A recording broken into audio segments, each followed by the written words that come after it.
Hi, I'm Tom Benoit, and I'm here talking with Steve Ruperto, the Executive Chair of Mock Convention, and he's also the Treasurer of SGA and the President of the College Democrats. How are you doing today, Steve? I'm good, Tom. How about you? I'm doing pretty good. Good. And what kind of planning goes into the Mock Convention, and who all plans an event like this? Well, it's the way it started is we had to sign up for a class, and that forms the executive council for the convention. And out of that class, we were each assigned positions. And I'm the chair for the mock convention, and we have people who are doing what we call credentials, and those are the people in charge of getting the delegates or the students for the convention and getting them on board, making sure they know what's going on. We also have a couple students working on the platform, and what they do is design what issues are going to be talked about and debated at the convention. And we also have people working on physical arrangements and PR so that everything is set up and ready to go so the students also know about the convention. That's good. How is Mock Convention different this year from the ones in the past? The big thing that's going to be different is the dates, and it's being held in November as opposed to February.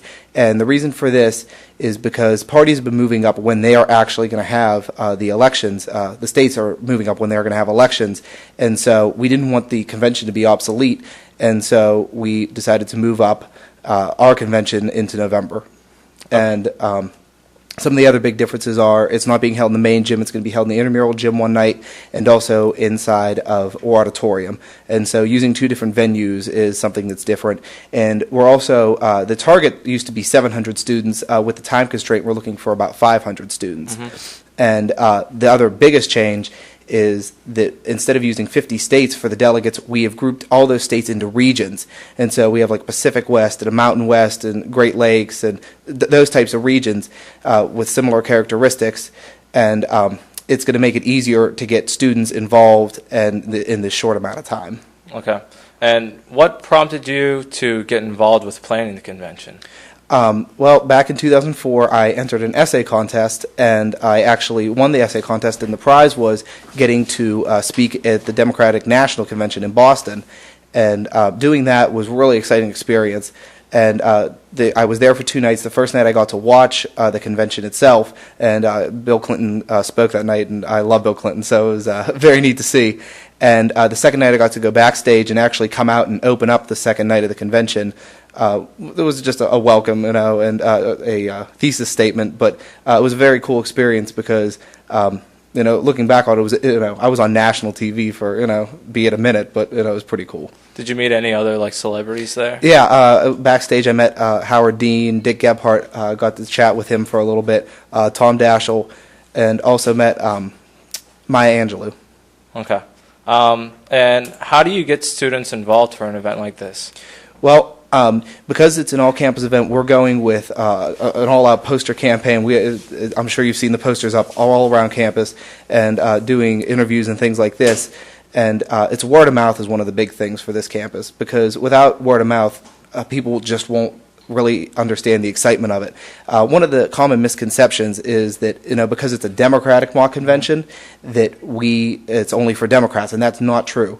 The reason it's a Democratic convention this time is because the Democrats are the party out of power. We don't have the presidency right now, but we really encourage Republicans to get involved because it's not about being a Democrat. It's about the convention itself and the experience and learning about a convention.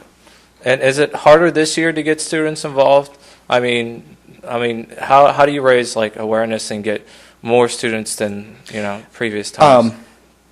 It's not really going to be too much harder. We're fighting a lot of these same stigmas, and the big one that I said was that Republicans don't think that they can do it, and they really can.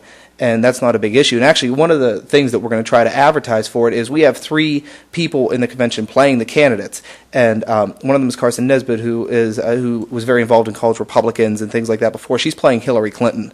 And so, one of our focuses is if she can be Hillary Clinton in a Democratic convention, then, a Republican can be a delegate in the convention. Yeah. And why is it important for students to get involved?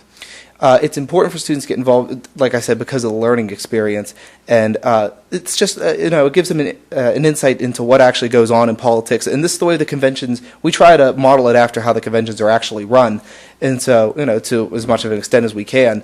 And so it's all about a learning experience, and actually it's a lot of fun.